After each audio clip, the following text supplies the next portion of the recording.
बिस्मिल्लाहिर्रहमानिर्रहीम। अस्सलाम वालेकुम व्यूअर्स। अब हम करेंगे 6 का ए पार्ट ऑफ एक्सरसाइज 13.4। 6 का ए पार्ट, उसमें हमें दे दी गई हैं दो ये सैंपल्स लिए गए हैं। कहते हैं एक रैंडम सैंपल है ऑफ 6 काउज ऑफ ब्रीड ए, नस्ल ए कोई भी हो सकती है, हैड डेली मिल्क, जिनका जो रोज़ाना का डेली का मिल्क है वो येड्स इन वो मापा गया है इन pounds as 16, 15, 18, 17, 19 and 70. Another random sample of 8 cows of breed B had daily milk yield in pounds, वो भी हमें दे दिया गया। अब यहाँ हम लिखेंगे ब्रीड ए, यहाँ आ जाए अगर लिख दें ब्रीड ए का डाटा एक साइड पे लिखेंगे,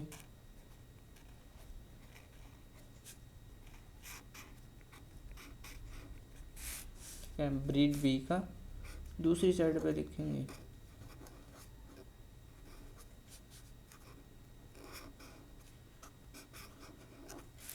ये दो ब्रीड्स हैं, एक ब्रीड ए है और दूसरी बी है।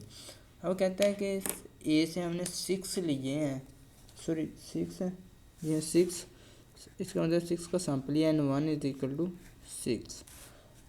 अब कहता है कि उनका जो डेली मिल्क है वो यूज किया जाता है इन पाउंड्स में, उन्हें हम x1 से रिप्रेजेंट करेंगे।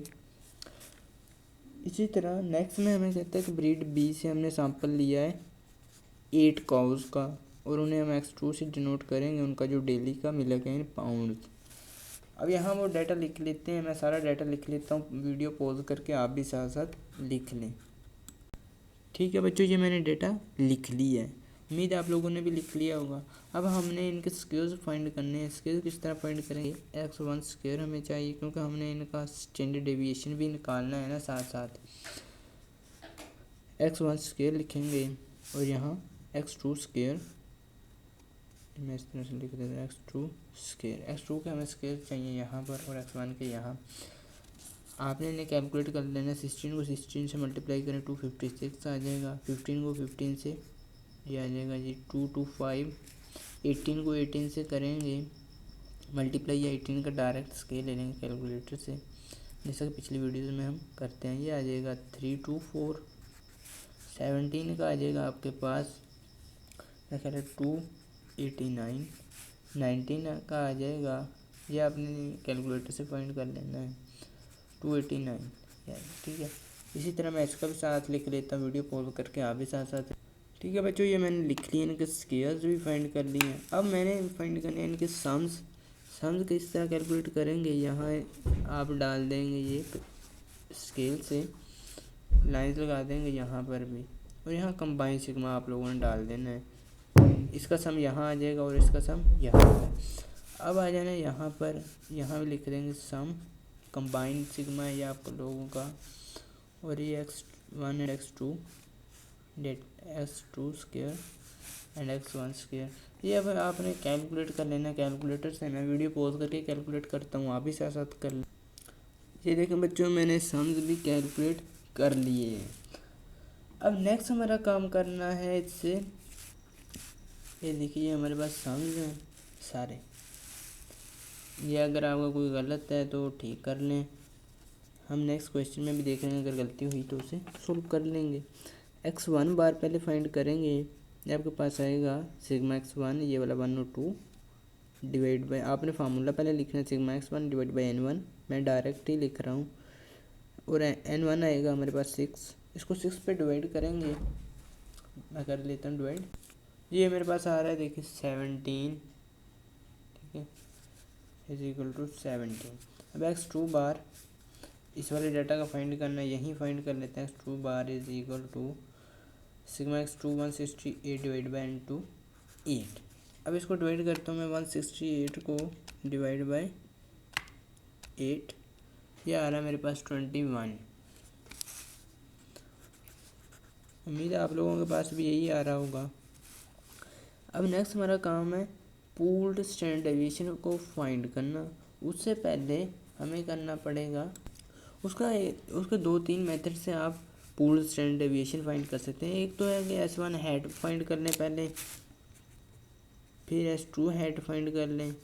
और आपके 3 फार्मूलाज हैं बुक पर, पेज 100 आपने देखना है, पेज 100 पर होंगे 3 फार्मूलाज। ठीक है, ये 3 फार्मूलाज में से आप कोई सा भी यूज़ कर सकते हैं।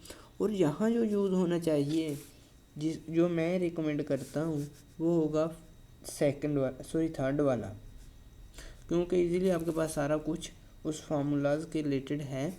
वो होगा आपके पास सिग्मा x1 है, x1 स्क्वायर माइनस n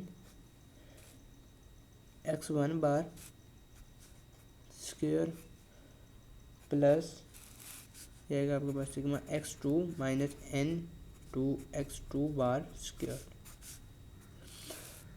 ये कुछ इस तरह से होगा आपकी बुक पर formula, divide by n1 plus n2 minus 2। ये आपकी डिग्रीज ऑफ फ्रीडम होती है ये वाली। ठीक है, और नेक्स्ट आ जाना है, हमने यहाँ वैल्यूज़ पुट कर देनी है। देखें ये इस फार्मूला के रिलेटेड हमारे पास सारी वैल्यूज़ हैं। अगर ये नहीं यूज़ करना तो पहले वाला फार्मूला बेटर है। सेकंड वाला यूज़ मैं आपको रिकमेंड करता हूँ, कई की बुक्स पे लिखा होगा या किस तरह बच्चे मुझे कहते हैं, वो वाला आप यूज़ ना करें, वो ज़्यादा ही लंबा हो जाता है, उसमें गलती के चांसेस ज़्यादा हैं। आप यही फार्मूला यूज़ कर लें जो मैं ये यहाँ लिख रहा हूँ। Sigma x2 square x1 square, ये आपके पास है 1744 माइनस n1 हमारे पास 6 है, इंटू सिग्मा x1 हमारे पास है x1 बार स्क्वायर था, x1 बार हमारे पास 17 है, 17 का स्क्वायर, इसे ब्रैकेट क्लोज करते हैं। सिग्मा x2 हमारे पास है 168 माइनस x2 बार 8 इंटू x2 बार 21 का square divide by n1 plus n2 minus 2। 6 plus 8 minus 2 ये आ जाएंगे आपके पास 14। 6 प्लस 8 14 एंड 2 माइनस करेंगे 12 आ जाएगा। अब आपने कैलकुलेटर पर किस तरह से करना है ये मैं आपको दिखाता हूँ। यहाँ पर आ जाना है, कैलकुलेटर पर 17 लिखेंगे, 1744 माइनस 6 मल्टीप्लाई बाय 17 का स्क्वायर प्लस डाल के यहाँ में आया तो 168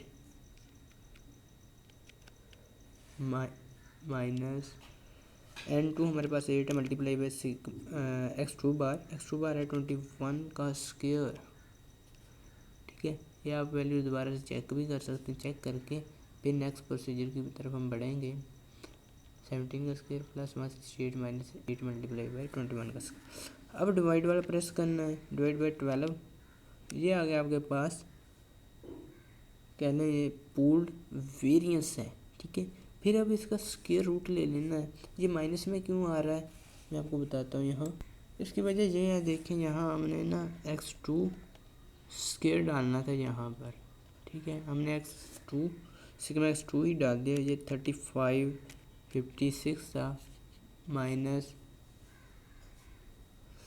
ये आएगा आपके पास n2 8 मल्टीप्लाई बाई x2 बार 21 का स्क्वायर। ठीक है, अब देखेंगे आपके पास 38 आ रहा है। अब आपने करना है इसे डिवाइड बाई 12। मैं डिवाइड बाई 12 करता हूँ, ये आ रहा है हमारे पास 3.167। ये हमारे पास पूल्ड वेरिएंस है। ठीक है, ये वाला।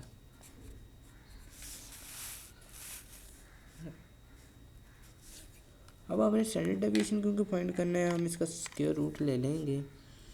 स्क्वायर रूट लेंगे तो आपके पास इधर भी स्क्वायर रूट लेना पड़ेगा, यहाँ भी स्क्वायर रूट ले लेते हैं। स्क्वायर रूट ऑफ आंसर ये आ रहा है हमारे पास 1.780। पूल्ड स्टैंडर्ड डेविएशन आया 1.780। ये आ गई हमारे पास पूरा डाटा आ चुका है। अब हमने हाइपोथेसिस बनाने हैं। पहले नल हाइपोथेसिस बनाएंगे, फिर अल्टरनेटिव नल देखेंगे किस तरह से बनेंगे। आपने लास्ट स्टेटमेंट देखनी है।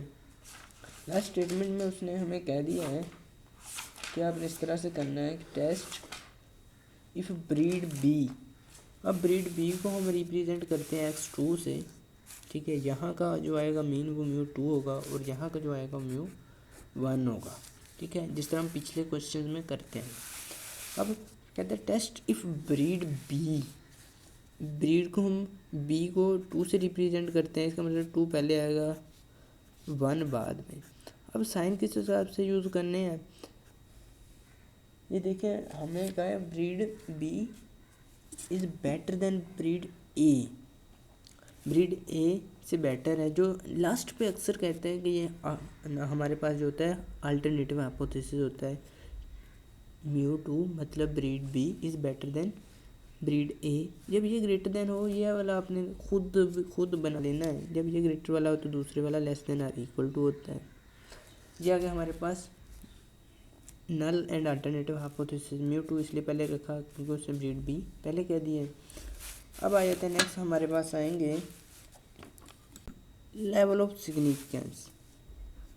अल्फा उसने हमें मेरा ख्याल है दे रखा जी 0.05 है। अब हमें वैल्यू चाहिए 1 माइनस अल्फा की, क्योंकि ग्रेटर देन का साइन है इन अल्टरनेटिव हाइपोथेसिस में, ये 0.95 आ जाएगा। अब यहाँ आ जाते हैं नेक्स्ट राइट साइड पर, ताकि हमारा क्वेश्चन यहीं सोल्व हो जाए। अब यहाँ बनाएंगे हम ये degrees of freedom nu is equal to n1 plus n2 minus 2, ये आएगा आपके पास 12, जिस तरह स्टैंडर्ड डेविएशन का फार्मूला का नीचे आ चुका है, मैं वहीं से लिख देता हूँ, आपने फार्मूला लिखना है फिर अप्लाई करना है। अब हमें चाहिए value of T test statistic, sorry critical value पहले चाहिए, क्रिटिकल वैल्यू टी, ये आएगा आपके पास T nu 1 minus alpha is equal to T nu, हमारे पास है 12, 1 माइनस एल्फा है 0.95। अब आपने 12 की रो में देखना, 0.95 वाले कॉलम में आपको वैल्यू मिलेगी। यहाँ मैं भी आपके साथ देख लेता हूँ।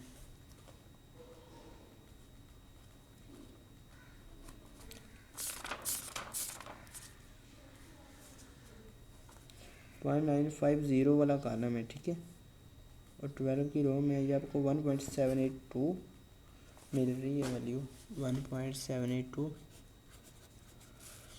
ये हमारे पास वैल्यू आ गई क्रिटिकल वैल्यू। अब क्रिटिकल रीजन बना लें, क्रिटिकल रीजन CR लिख रहा हूँ, आपने क्रिटिकल रीजन लिखना है टी और नल सॉरी अल्टरनेटिव हाइपोथेसिस को यूज़ करते हैं T greater than 1.782।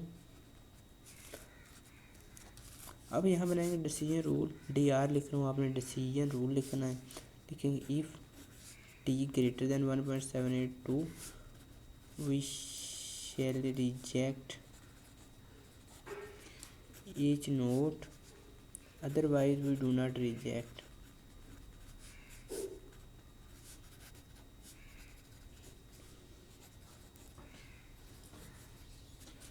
each note, ठीक है। ये लिखने के बाद हम क्रिटिकल वैल्यू फाइंड करेंगे टेस्ट स्टेटिस्टिक की, ऑब्जर्व्ड वैल्यू जिसे कहते हैं।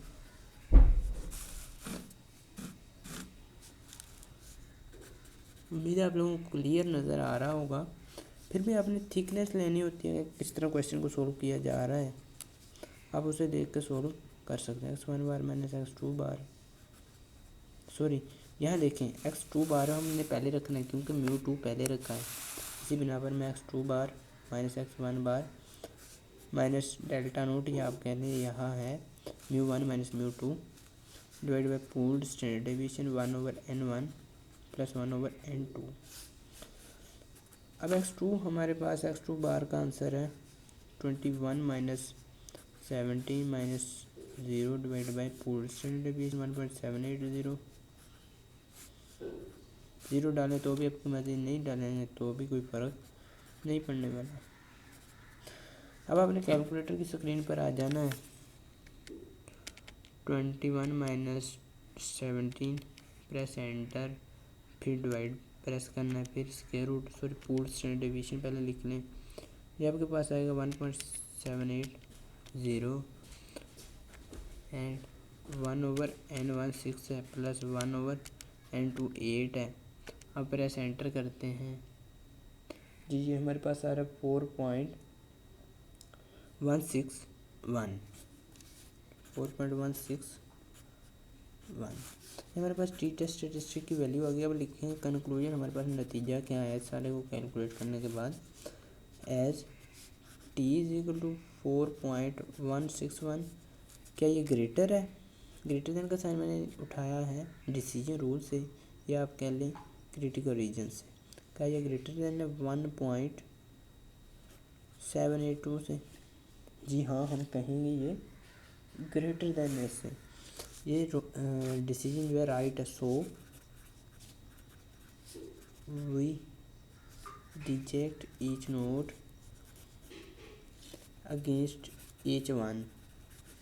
इसी के साथ आपका क्वेश्चन कंप्लीट होता है। चैनल के न्यू मेंबर है तो चैनल को सब्सक्राइब लाजमी कर दीजिएगा। मिलेंगे नेक्स्ट वीडियो में एक नए लेक्चर के साथ। तब तक के लिए अल्लाह ने